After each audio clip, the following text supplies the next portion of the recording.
வேந்தரின் உச்சிவேளை பகல் செய்திகளுக்காக கௌரி. பிரீதா, முதலில் தலைப்புச் செய்திகள்.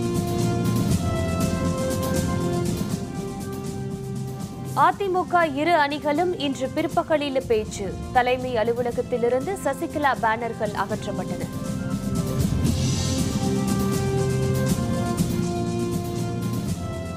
இரட்டை இலை சின்னத்திற்காக லஞ்சம் கொடுத்ததாக வழக்கு. இன்று பிற்பகல் தில்லி நீதிமன்றத்தில் ஆஜர்படுத்தப்படுகிறார் தினகரன்.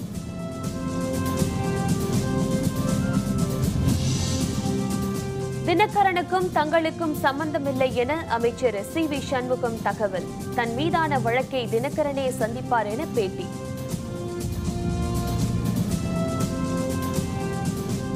போராட்டத்தில் ஈடுபட்டுள்ள அரசு ஊழியர்களை அழைத்து பேசுக. முதல்வருக்கு மு.க. ஸ்டாலின் வேண்டுகோள்.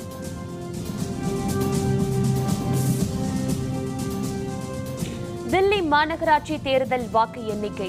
பாரதிய ஜனதா முன்னிலை, ஆம் ஆத்மிக்கு பின்னடைவு.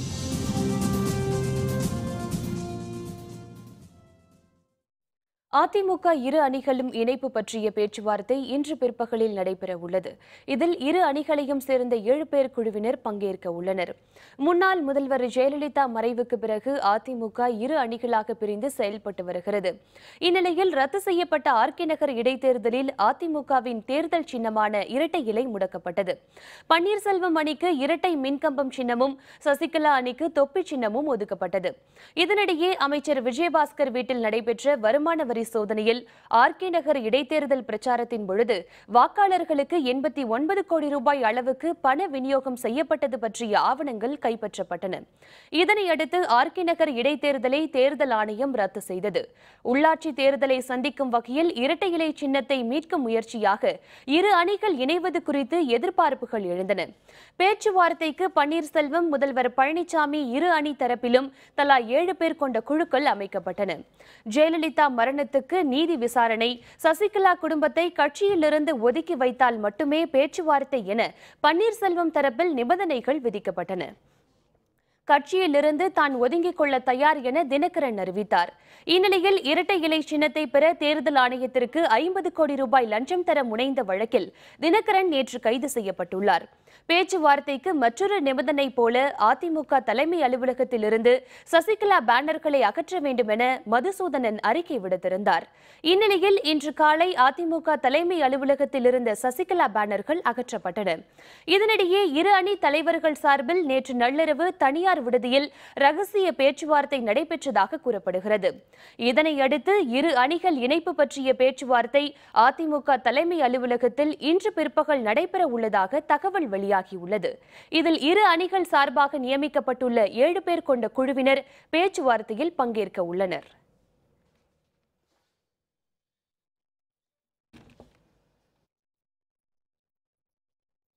முன்னதாக சென்னை ராயப்பேட்டையில் உள்ள அதிமுக தலைமையகத்தில் வைக்கப்பட்டிருந்த சசிகலாவின் பேனர்கள் இன்று காலை அகற்றப்பட்டன. அதற்கு பதிலாக முன்னாள் முதல்வர் ஜெயலலிதா மட்டும் இருக்கும் பேனர்கள் வைக்கப்பட்டன. அதிமுகவின் இரு அணிகள் இணைவதற்கான பேச்சுவார்த்தைக்கு பன்னீர்செல்வம் அணி பல்வேறு நிபந்தனைகளை விதித்துள்ளது. அதன் ஒரு பகுதியாக பன்னீர்செல்வம் அணியை சேர்ந்த மதுசூதனன் அதிமுக தலைமை அலுவலகத்தில் உள்ள சசிகலாவின் பேனர்களை அகற்ற வேண்டுமென வலியுறுத்தியிருந்தார். இதற்கு பதிலளித்த அமைச்சர் திண்டுக்கல் ஸ்ரீனிவாசன் சசிகலாவின் பேனர்களை அகற்ற முடியாது என்று மறுப்பு தெரிவித்திருந்தார். இந்நிலையில் இன்று காலை அதிமுக தலைமை அலுவலகத்தில் வைக்கப்பட்டிருந்த சசிகலாவின் பேனர்கள் அகற்றப்பட்டன. அதற்கு பதிலாக ஜெயலலிதா படங்கள் மட்டும் உள்ள பேனர்கள் வைக்கப்பட்டன.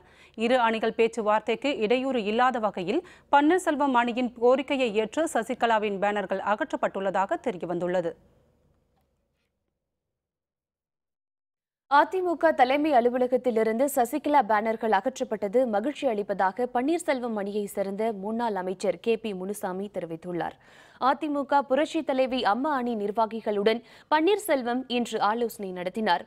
இன்று பிற்பகல் இரு அணி இணைப்பு பேச்சுவார்த்தை நடைபெற உள்ள நிலையில் அணியின் முக்கிய நிர்வாகிகளான Maitreyan MP, K P. Munusamy, Natham Viswanathan, K. Pandiarajan உள்ளிட்ட நிர்வாகிகளுடன் ஆலோசனை நடைபெற்றது. பின்னர் செய்தியாளர்களுடன் பேசிய கே.பி. முனுசாமி, தாங்கள் சொல்வதை செயல்படுத்தக்கூடியவர்கள் பழனிசாமி அணியில் உள்ளதாகவும் நிறைவேற்ற மனமில்லாத ஒரு சிலரும் இருப்பதாகவும் குறிப்பிட்டார். இரட்டை இலை சின்னத்தை பெற தேர்தல் ஆணையத்திற்கு லஞ்சம் கொடுத்ததன் மூலம் தினகரன் பெரும் தவறு இழைத்து விட்டதாகவும் முனுசாமி தெரிவித்தார். யாரை வெளியேற்ற வேண்டும் என்று நாங்கள் கோரிக்கை வைத்தோமோ அந்த கோரிக்கையினுடைய முதல் நடவடிக்கையாக தலைமை கழகத்தில் இருக்கின்ற திருமதி சசிகலாவினுடைய பேனர்களை அகற்றியிருக்கிறார்கள். அதற்கு எங்களுடைய மகிழ்ச்சியை வெளிப்படுத்திக் கொள்கிறோம்.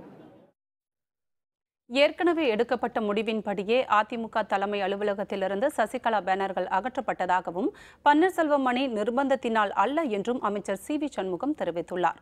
மேலும் தினகரனுக்கும் தங்களுக்கும் சம்பந்தமில்லை எனவும் தன் மீதான வழக்கை அவரை சந்திப்பார் எனவும் சண்முகம் தெரிவித்தார்.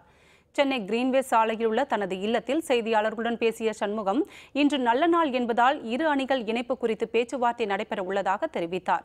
தினகரன் கைது பற்றிய கேள்விக்கு அவர் அளித்த பதில், ஏற்கனவே தினகரன் கட்சியிலிருந்து ஒதுங்கிவிட்டதாகவும் தன் மீதான வழக்கை சட்டப்படி அவர் சந்திப்பார் எனவும் தெரிவித்தார். பேனர் வந்து அகற்றியிருக்காங்க கட்சி அலுவலகத்துல. சோ இது வந்து பேச்சுவார்த்தைக்கான ஒரு நடவடிக்கை பாக்குறீங்களா? அவள் சொல்வதற்காக நாங்கள் இதை அகற்றவில்லை.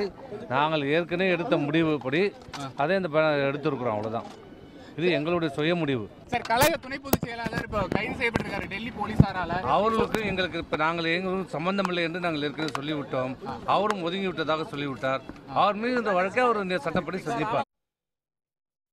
இரட்டை இலை சின்னத்தை பெற தேர்தல் ஆணையத்திற்கு லஞ்சம் கொடுக்க முயன்றதாக தொடரப்பட்ட வழக்கில் கைது செய்யப்பட்ட தினகரனும் அவரது நண்பர் மல்லிகார்ஜுனாவும் இன்று பிற்பகல் 2 மணிக்கு தில்லி நீதிமன்றத்தில் ஆஜர்படுத்தப்பட உள்ளனர்.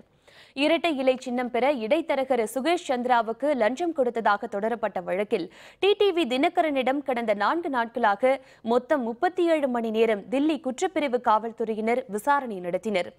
இதனையடுத்து நேற்று நள்ளிரவு 12 மணிக்கு டிடிவி தினகரன் மற்றும் அவரது நண்பரான பெங்களூரை சேர்ந்த மல்லிகார்ஜுனா என்பவரையும் தில்லி காவல்துறையினர் கைது செய்தனர். இன்று பிற்பகல் தில்லி நீதிமன்றத்தில் நீதிபதி பூனம் சௌத்ரி முன்னிலையில் டிடிவி தினகரன் ஆஜர்படுத்தப்பட உள்ளதாக தகவல் வெளியாகியிருக்கிறது. அப்போது தினகரன் சார்பில் ஜாமீன் மனுவும் தாக்கல் செய்யப்பட உள்ளதாக தெரிகிறது. இரட்டை இலை சின்னத்தை பெறுவது தொடர்பாக தேர்தல் ஆணையத்திற்கு லஞ்சம் தர முயன்ற வழக்கில் இதுவரை 3 பேர் கைது செய்யப்பட்டுள்ளனர். கால வரம்பற்ற போராட்டத்தில் ஈடுபட்டுள்ள அரசு ஊழியர்களை முதல்வர் அழைத்து பேசி சுமூக தீர்வு காண வேண்டும் என திமுக செயல் தலைவர் ஸ்டாலின் கேட்டுக் கொண்டுள்ளார். இது தொடர்பாக அவர் அறிக்கை ஒன்றை வெளியிட்டுள்ளார். புதிய ஓய்வூதிய திட்டத்தை ரத்து செய்துவிட்டு பழைய ஓய்வூதிய திட்டத்தையே நடைமுறைப்படுத்த வேண்டும் என்பன உள்ளிட்ட 15 கோரிக்கைகளை வலியுறுத்தி தமிழக அரசின் 64 துறைகளை சேர்ந்த ஊழியர்கள் காலவரம்பற்ற வேலை நிறுத்தம் தொடங்கியுள்ளதாக குறிப்பிட்டுள்ள ஸ்டாலின், தமிழகத்தில் கடுமையான வறட்சியும் எங்கும் குடிநீர் பஞ்சமும் தலைவிரித்தாடும் இந்த நேரத்தில் அரசு ஊழியர்களின் பணி மிக முக்கியமானது என்றும் சுட்டிக்காட்டியுள்ளார். கடந்த 2016ஆம் ஆண்டு பிப்ரவரி மாதத்திலேயே அரசு ஊழியர்கள் தங்கள் கோரிக்கைகளை வலியுறுத்தி தொடர் போராட்டம் நடத்தியதாக குறிப்பிட்டுள்ள ஸ்டாலின், அப்போதைய முதல்வர் ஜெயலலிதா கடந்த 2016ஆம் ஆண்டு பிப்ரவரி மாதம் சட்டப்பேரவையில் 110 விதியின் கீழ் வெளியிட்ட அறிவிப்பில் புதிய ஓய்வூதிய திட்டத்தை ரத்து செய்வது தொடர்பாக வல்லுநர் குழு அமைக்கப்படும் என்று கூறியதை சுட்டிக்காட்டியுள்ளார்.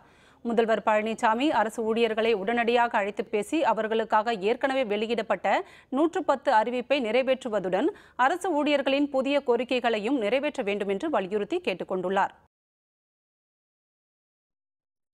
தமிழக அரசு நிலுவைத் தொகையை செலுத்தாததால் வல்லூர் தேசிய அனல் மின் நிலையத்தில் 1000 மெகாவாட் மின் உற்பத்தி நிறுத்தப்பட்டுள்ளது. திருவள்ளூர் மாவட்டம் வல்லூர் தேசிய அனல் மின் நிலையத்தில் உற்பத்தி செய்யப்படும் மின்சாரத்தில் ஒப்பந்தப்படி தமிழகத்திற்கு நாள்தோறும் 1066 மெகாவாட் மின்சாரம் அளிக்கப்பட்டு வந்தது. இந்நிலையில் மின் விநியோகத்துக்காக தமிழக அரசு தர வேண்டிய நிலுவைத் தொகையான 1156 கோடி ரூபாயை செலுத்தவில்லை என்று கூறப்படுகிறது. இன்றைக்குள் நிலுவைத் தொகையை செலுத்தும்படி கடந்த 18ஆம் தேதியே அரசுக்கு நோட்டீஸ் அனுப்பப்பட்டுள்ளதாக கூறப்படுகிறது. நிலுவைத் தொகை செலுத்தப்படாத நிலையில் வல்லூர் அனல் மின் நிலையத்தில் 2 மற்றும் 3வது அலகுகளில் மின் உற்பத்தி நள்ளிரவு முதல் நிறுத்தப்பட்டுள்ளது. மின் உற்பத்தி நிறுத்தப்பட்டதால் தமிழகத்தின் பல பகுதிகள் இருளில் மூழ்கும் அபாயம் ஏற்பட்டுள்ளது. தில்லி மாநகராட்சி தேர்தலில் பதிவான வாக்குகளின் எண்ணிக்கை நடைபெற்று வருகிறது. இதில் பாரதிய ஜனதா முன்னிலை பெற்றுள்ளது. காங்கிரஸ், ஆம் ஆத்மி கட்சிகள் பின்னடைவை சந்தித்துள்ளன. தலைநகர் தில்லியில் உள்ள வடக்கு, தெற்கு மற்றும் கிழக்கு மாநகராட்சிகளுக்கான தேர்தலில் கடந்த 23ஆம் தேதி வாக்குப்பதிவு நடைபெற்றது. 3 மாநகராட்சிகளில் மொத்தமுள்ள 272 வார்டுகளில் 270 தொகுதிகளுக்கு வாக்குப்பதிவு நடைபெற்றது. 13,000 வாக்குப்பதிவு மையங்களில் வாக்குப்பதிவு நடைபெற்ற நிலையில் 54% வாக்குகள் மட்டுமே பதிவாகின. பதிவான வாக்குகள் இன்று எண்ணப்பட்டன. இதில் 3 மாநகராட்சிகளிலும் பாரதிய ஜனதா முன்னிலை பெற்றுள்ளது. காங்கிரஸ் கட்சி 3ஆம் இடத்திற்கு தள்ளப்பட்டுள்ளது. தில்லியில் ஆட்சியில் உள்ள அரவிந்த் கெஜ்ரிவாலின் ஆம் ஆத்மி பின்னடைவை சந்தித்துள்ளது. மின்னணு வாக்குப்பதிவு எந்திரங்களே தங்கள் தோல்விக்கு காரணம் என அரவிந்த் கெஜ்ரிவால் குற்றம் சாட்டியுள்ளார். தில்லி மாநகராட்சி தேர்தல் முடிவுகள் வெளியாகி வரும் நிலையில் காங்கிரஸ் கட்சி பெரும் பின்னடைவை சந்தித்துள்ளது. இதனையடுத்து கட்சியின் தோல்விக்கு பொறுப்பேற்று தில்லி காங்கிரஸ் தலைவர் பதவியை அஜய் மக்கான் ராஜினாமா செய்துள்ளார். இதனிடையே செய்தியாளர்களுடன் பேசிய ஆம் ஆத்மி கட்சியை சேர்ந்த தில்லி துணை முதல்வர் மணீஷ் சிசோதியா தேர்தல் தோல்வி பற்றி ஆய்வு செய்ய இருப்பதாக தெரிவித்தார். மின்னணு வாக்குப்பதிவு எந்திரங்களில் முறைகேடு செய்யாமல் இவ்வளவு பெரிய அதிக இடங்களை பாரதிய ஜனதா கட்சியினர் வெற்றி பெறுவது சாத்தியமில்லை எனவும் அவர் மேலும் தெரிவித்தார். आम आदमी पार्टी पिछले 2 साल से काम कर रही है यहाँ पे दिल्ली में. हमें लाख कमी हो सकती हैं, हमें उसको मंथन भी करेंगे. भारतीय जनता पार्टी ने 5 साल में महारत हासिल की है ईवीएम को पूरी टेम्परिंग को स्टडी करके. उस पर यकीन नहीं हो सकता कि ये बिना ईवीएम के रिगिंग के ये इतना बड़ा डिफरेंस हो सकता है. மின் சாதனங்கள் விற்பனையகத்தில் தீ விபத்து.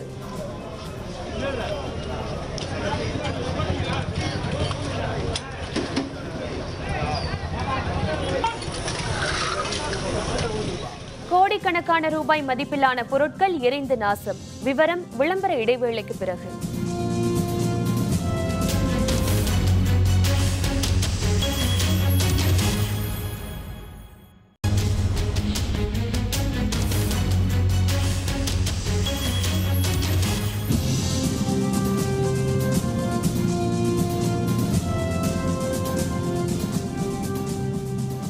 செய்திகள் தொடர்கின்றன.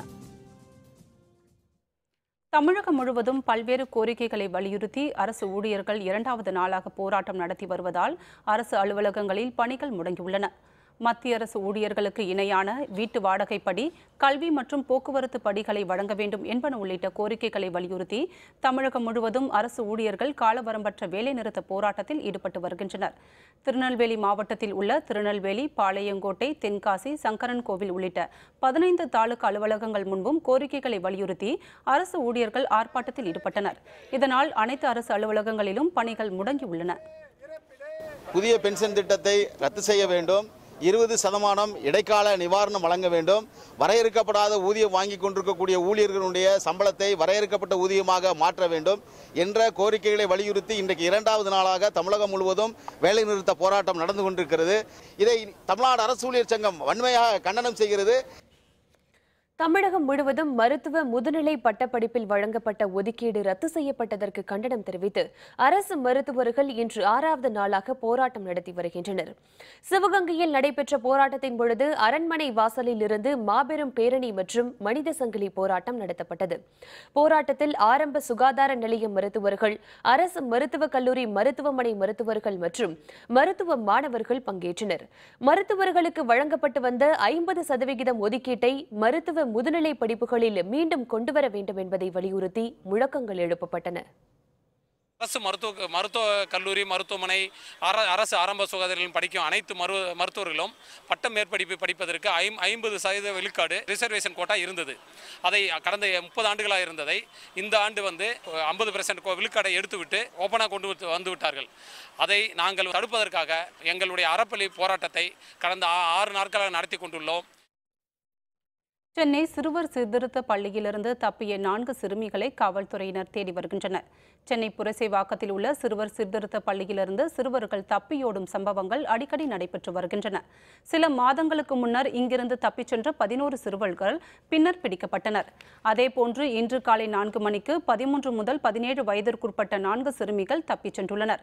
இது தொடர்பாக பள்ளி காவலர்கள் அளித்த புகாரை அடுத்து தலைமைச் செயலக காலனி பகுதி காவல் நிலையத்தினர் சிறுமிகளை தேடி வருகின்றனர். ராமநாதபுரம் அருகே 2 கார்கள் நேருக்கு நேர் மோதிக்கொண்ட விபத்தில் ஒருவர் பலியானார். அரசு மருத்துவர் உள்பட 4 பேர் படுகாயமடைந்தனர். மதுரையிலிருந்து கீழக்கரையை நோக்கி சென்ற காரும் ராமநாதபுரத்திலிருந்து மதுரை நோக்கி சென்று கொண்டிருந்த காரும் மதுரை தேசிய நெடுஞ்சாலையில் சத்திரக்குடி அருகே தென்னவனூர் என்ற இடத்தில் மோதிக்கொண்டன. இதில் காரில் வந்த ஆயிஷா கலிமா படுகாயமடைந்து மருத்துவமனைக்கு கொண்டு செல்லும் வழியில் உயிரிழந்தார். அவருடைய கணவர் அல்லா பிச்சையும் மற்றொரு காரில் பயணம் செய்த அரசு மருத்துவர் உள்பட 3 பேரும் மேல் சிகிச்சைக்காக மதுரைக்கு அனுப்பி வைக்கப்பட்டனர். இந்த விபத்து குறித்து சத்திரக்குடி காவல்துறையினர் வழக்கு பதிவு செய்து விசாரணை மேற்கொண்டனர். சேலம் மாவட்டம் இளம்பிள்ளையில் உள்ள எலக்ட்ரிக்கல் கடையில் நேரிட்ட பெரும் தீ விபத்தில் கோடிக்கணக்கான ரூபாய் மதிப்பிலான பொருட்கள் எரிந்து நாசமாகின. பல மணி நேரம் போராடி தீயை கட்டுக்குள் கொண்டு வரப்பட்டது. சேலம் மாவட்டம் இளம்பிள்ளையில் விசைத்தறிக்கு தேவையான உதிரி பாகங்கள் மற்றும் எலக்ட்ரிக்கல் பாகங்கள் விற்பனை செய்யும் கடைகள் பல உள்ளன. இங்குள்ள சின்னப்பம்பட்டி சாலையில் உள்ள சுவாதி எலக்ட்ரிக்கல்ஸ் என்ற கடையில் விசைத்தறிக்கு தேவையான உதிரி பாகங்கள், மின் மோட்டார்கள், பெயிண்ட் உள்ளிட்ட பொருட்கள் விற்பனை செய்யப்பட்டு வந்தது. இந்த நிலையில் இன்று அதிகாலை அந்த கடையில் தீ பற்றி எரிந்து பயங்கர கரும்புகை வந்துள்ளது. இதனை அறிந்த அருகில் இருந்தவர்கள் தீயணைப்பு துறையினருக்கு தகவல் கொடுத்தனர். தகவல் அறிந்து அங்கு வந்த சங்ககிரி தீயணைப்பு துறையினர் தீயை அணைக்கும் முயற்சியில் ஈடுபட்டனர். பல மணி நேரம் போராட்டத்திற்கு பின்னர் தீ அணைக்கப்பட்டது. இந்த தீ விபத்தில் பல கோடி ரூபாய் மதிப்பிலான எலக்ட்ரிக்கல் மற்றும் விசைத்தறி உதிரி பாகங்கள் எரிந்து நாசமாகின. மின்கசிவு காரணமாக தீ விபத்து ஏற்பட்டிருக்கலாம் என முதற்கட்ட விசாரணையில் தெரியவந்துள்ளது.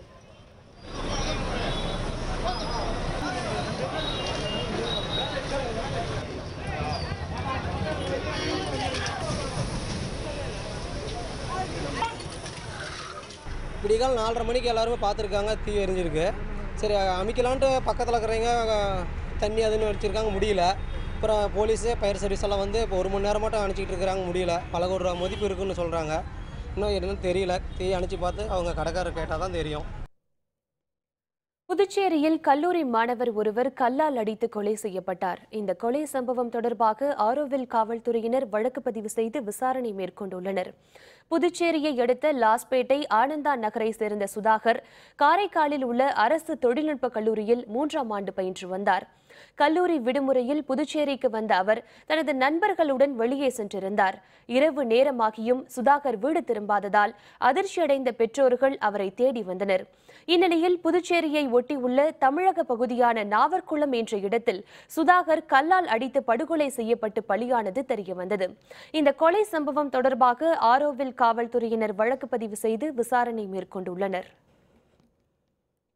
சத்தீஸ்கர் மாநிலத்தில் மாவோயிஸ்டுகள் நடத்திய தாக்குதலில் பலியான வீரரின் உடலுக்கு திருவாரூர் மாவட்டம் நீடாமங்கலத்தில் அரசு மரியாதையுடன் நல்லடக்கம் செய்யப்பட்டது. திருவாரூர் மாவட்டம் நீடாமங்கலம் காமராஜர் காலனியை சேர்ந்த நாராயணன் என்பவரின் மகன் செந்தில்குமார் மத்திய ரிசர்வ் படை காவலராக சத்தீஸ்கர் மாநிலம் சுக்மா மாவட்டத்தில் வனப்பகுதியில் பணியாற்றி வந்தார்.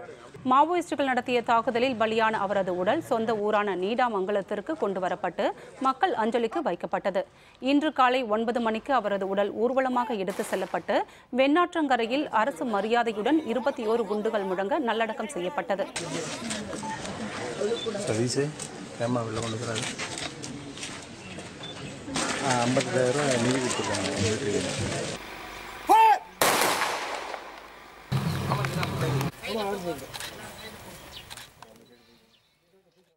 திருவண்ணாமலையில் பரவலாக மரம் வளர்ப்பில் ஈடுபட்டுள்ள தன்னார்வலர்கள் விதை பந்துகளை தயாரித்து காடுகளில் தூவும் பணியில் ஆர்வமுடன் ஈடுபட்டுள்ளனர். தமிழகம் முழுவதும் வரலாறு காணாத அளவு வறட்சி நிலவுகிறது. இதற்கு காரணம் பருவமழை பொய்த்து போனதுதான் என்று கூறும் அறிவியலாளர்கள் மரங்களும் அதிக அளவு வெட்டப்பட்டது மற்றொரு காரணம் என தெரிவித்துள்ளனர். இந்நிலையில் திருவண்ணாமலை மாவட்டத்தில் மர வளர்ப்பை மேம்படுத்தும் வகையில் நீர்த்துளி எனும் தன்னார்வ இயக்கத்தினர் புதிய யுக்தியை அறிமுகப்படுத்தியுள்ளனர். மா, வேம்பு, கொன்றை உள்ளிட்ட மர வகைகளின் விதைகளை அவர்கள் சிறு சிறு உருண்டைகளாக தயாரித்து வருகின்றனர். இந்த விதை பந்துகளை பருவமழை தொடங்குவதற்கு முன்பாக வனம் உள்ளிட்ட அதிக நிலப்பரப்பு உள்ள இடங்களில் தூவ உள்ளதாக கூறிய ஆர்வலர்கள் இதன் மூலம் மரங்கள் அதிக அளவு வளர்வதற்கான சூழலை உருவாக்க திட்டமிட்டுள்ளதாக தெரிவித்தனர். காடுகளுக்கு ஒவ்வொரு கன்றுகளாக கொண்டு போய் நட முடியாது. மரக்கன்றுகளையோ நர்சரியாக வைக்கிறத விட ஒரு 100 மரம் வைக்கிறத விட 1000 விதைப்பந்துகளை ஈஸியாக தூவி விட முடியும் எல்லாராலையும். எங்கே மண்ணும் தண்ணி இணையதோ அந்த இடத்துல விதை தான் முளைச்சிரும். அந்த விதையை பாதுகாப்பாக கொண்டு போய் போடணுன்றதுக்காக தான் இந்த விதைப்பந்துகள். இது வந்து காடுகளை உருவாக்குறதுக்கான ஒரு முன்னோட்டமான ஒரு செயல் தான். குழந்தைங்களாம் ஆர்வமாக அதில் கலந்துட்டு இருக்காங்க. மா, வேம, அப்புறம் கொன்றை, இது மாதிரியான நம்மளுடைய நாட்டு மரங்கள் விதைகளோட தான் சேகரித்து நம்ம வந்து விதைப்பந்து தயாரிக்கிறோம். இப்போ யார் வந்து செய்கிறாங்களோ அவங்களே திரும்ப வர வச்சு ஒரு இடத்த தேர்ந்தெடுத்து 4 பிரிவாக பிரித்து போய் தூவிட்டு வரணும். மதுரை தல்லாக்குளம் அருள்மிகு பிரசன்ன வெங்கடாஜலபதி கோவிலில் சித்திரை பெருந்திருவிழாவிற்கான முகூர்த்த கால் நடும் நிகழ்ச்சி இன்று நடைபெற்றது. இதில் ஏராளமான பக்தர்கள் கலந்து கொண்டு சுவாமி தரிசனம் செய்தனர். மதுரை அருள்மிகு கள்ளழகர் திருக்கோவிலுக்குட்பட்ட தல்லாக்குளம் பிரசன்ன வெங்கடாஜலபதி கோவிலில் சித்திரை பெருந்திருவிழாவிற்கான முகூர்த்த கால் நடும் நிகழ்ச்சி இன்று காலை 9:30 மணிக்கு நடைபெற்றது. மங்கள வாத்தியங்கள் முழங்க முகூர்த்த கால் நடப்பட்டது. இதில் ஏராளமான பக்தர்கள் கலந்து கொண்டு சுவாமி தரிசனம் செய்தனர். விழாவையொட்டி பெருமாள் சிறப்பு அலங்காரத்தில் பக்தர்களுக்கு காட்சியளித்தார். அழகர் கோவிலில் அமைந்துள்ள அருள்மிகு கள்ளழகர் அடுத்த மாதம் 7ஆம் தேதி அழகர் கோவிலிலிருந்து புறப்படுகிறார். அதனைத் தொடர்ந்து 3 மாவடியில் எதிர் சேவையும், 10ஆம் தேதி வைகை ஆற்றில் இறங்குதல், மண்டூக முனிவருக்கு சாப விமோச்சனம் வழங்குதல் நிகழ்வும் நடைபெறும். அதனைத் தொடர்ந்து தல்லாக்குளம் கருப்பண்ண சுவாமி கோவிலுக்கு எதிரில் உள்ள மண்டபத்தில் தசாவதாரமும் பூப்பள்ளக்கும் நடைபெற உள்ளது.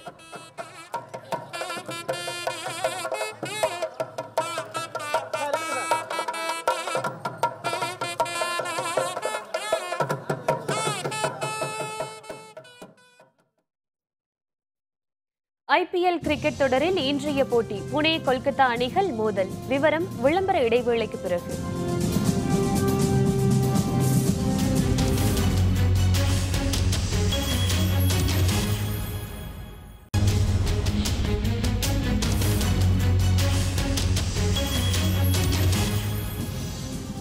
செய்திகள் தொடர்கின்றன. இனி அயலக செய்திகள். பிரேசிலில் நில உரிமை கோரி நடத்தப்பட்ட போராட்டம் கலவரமாக மாறியதை அடுத்து காவல்துறையினர் கண்ணீர் புகை குண்டுகளை வீசியும் ரப்பர் தோட்டாக்களால் துப்பாக்கிச்சூடு நடத்தியும் நிலைமையை கட்டுக்குள் கொண்டு வந்தனர். பிரேசிலில் நில உரிமை சட்டங்களால் கட்டுப்படுத்தப்படாத பகுதிகளில் நிலங்களை கையகப்படுத்துவதில் விவசாயிகளுக்கும் மற்றவர்களுக்கும் இடையே அடிக்கடி மோதல் நடைபெறுவது வழக்கம். இந்த மோதலை முடிவுக்கு கொண்டு வர வலியுறுத்தி நில உரிமையாளர்கள் பிரேசிலியா நகரில் ஆர்ப்பாட்ட பேரணி நடத்தினர்.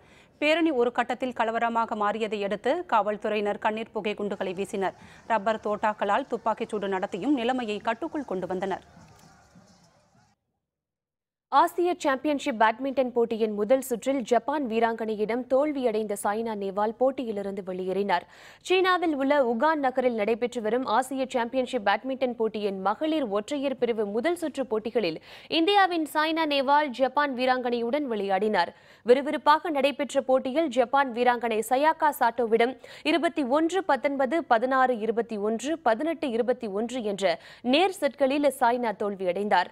அதனையடுத்து போட்டியிலிருந்து அவர் வெளியேறினார். மற்றொரு முதல் சுற்று ஆட்டத்தில் இந்தியாவின் PV சிந்து 21-8, 21-18 என்ற நேர் செட்களில் இந்தோனேஷியாவின் டினார் டியாவை வென்று அடுத்த சுற்றுக்கு முன்னேறினார். IPL 20 ஓவர் கிரிக்கெட் போட்டித் தொடரில் இன்று இரவு 8 மணிக்கு தொடங்கும் போட்டியில் புனே கொல்கத்தா அணிகள் விளையாடுகின்றன. மகாராஷ்டிரா மாநிலம் புனேயில் இன்று இரவு 8 மணிக்கு நடைபெறும் போட்டியில் ஸ்டீவ் ஸ்மித் தலைமையிலான புனே சூப்பர் ஜெயிண்ட் அணியும் கௌதம் கம்பீர் தலைமையிலான கொல்கத்தா நைட் ரைடர்ஸ் அணியும் களமிறங்குகின்றன. புனே சூப்பர் ஜெயிண்ட் அணி இதுவரை 7 போட்டிகளில் விளையாடி 4 போட்டிகளில் வெற்றியும் 3 போட்டிகளில் தோல்வியும் அடைந்துள்ளது. புள்ளி பட்டியலில் 8 புள்ளிகளுடன் உள்ளது. கொல்கத்தா நைட் ரைடர்ஸ் அணி இதுவரை 7 போட்டிகளில் விளையாடி 5 போட்டிகளில் வெற்றியும் 2 போட்டிகளில் தோல்வியும் அடைந்துள்ளது. புள்ளி பட்டியலில் கொல்கத்தா அணி 10 புள்ளிகளை பெற்றுள்ளது.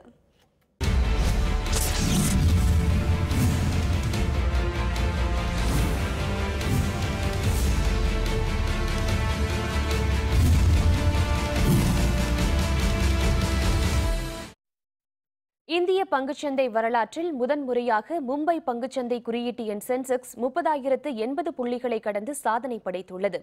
இன்றைய வணிக நேர துவக்கத்திலேயே மும்பை பங்குச்சந்தை குறியீட்டு எண்ணான சென்செக்ஸ் 36,080 புள்ளிகளை கடந்திருந்தது. தேசிய பங்குச்சந்தை குறியீட்டு எண் நிப்டி 9,346 புள்ளிகளை கடந்து வணிகம் நடைபெறுகிறது.